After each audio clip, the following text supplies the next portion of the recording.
பெருசு என்ன கேஸு? அட உன்னதான் என்ன தப்பு பண்ண? எதுனா நாட்டு பிரச்சனைக்கு போராட்டம் பண்ணியா? இல்ல.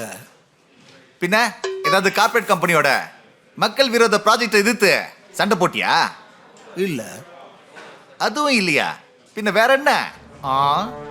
சாதி கொடுமையை எதிர்த்து குரல் கொடுத்தியா? இல்ல. பின்ன என்னதாயா பண்ண? என்னோட 16 வயசு பேத்திக்கு நல்ல செட்டில் ஆகியிருந்த ஒரு 40 வயசு மாப்பிள்ளைய பார்த்து கல்யாணம் ஃபிக்ஸ் பண்ணேன். ஐயோ, இது என்ன அநியாயமா இருக்கு? இது எப்படி நடந்துச்சு? ஆண்ட பரம்பரைங்களை எப்பவும் வீழ்த்துறது துரோகிங்க தான். ஆண்ட பரம்பரையா? நானும் தான் ஆண்ட பரம்பரை. நீ எந்த பரம்பரை? சரி, நீ எந்த பரம்பரைன்னு சொல்லவே இல்லையே. நீயும் பெரிய தலைக்கட்டு தான் போல. என்ன வேலை செய்யற? மேசன். அப்படின்னா தமிழ்ல சொல்லுனா மேஸ்திரின்னு அர்த்தம். ஆமா, நீ என்ன தொழில் பண்ண? கவுஹர்டர். அப்படின்னா என்ன? தமிழ்ல மாடு மேய்க்கிறதுன்னு சொல்லுவாங்க. வாவ், அப்படின்னா உங்களுக்கு சீக்கிரமா பெயில் கிடைச்சிரும்.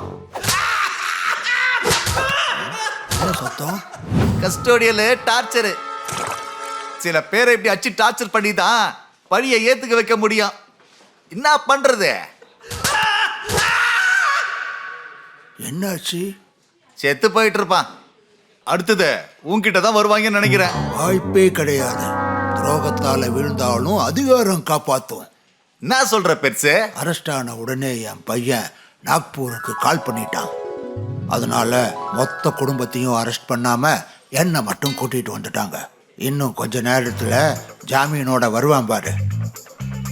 நாக்பூர்ல ஆரஞ்சு பைத்திக்கு தான் ஃபேமஸ். அதுக்கு என்ன இப்போ? அட ஆரஞ்சு ட்ரவுசரு. எஸ். தாத்தா, நீங்க அப்பவே வேட்டியை தூக்க வேண்டியது தானே. இப்படி எங்க வேலைக்கு ஆப்பு வச்சுட்டீங்களே. பெயில் கிடைச்சிருச்சா? பெயிலா? கேஸ்னு இருந்தா தானே பெயில். நாங்க கேஸை ஃபைல் பண்ணலையே. நீங்க வாங்க, ஃபர்ஸ்ட் வீட்டுக்கு போங்க. உங்களுக்கு ஐயாவே அவர் வண்டியை கொடுத்து விட்டுருக்காரு. அதாமலே ட்ரவுசரு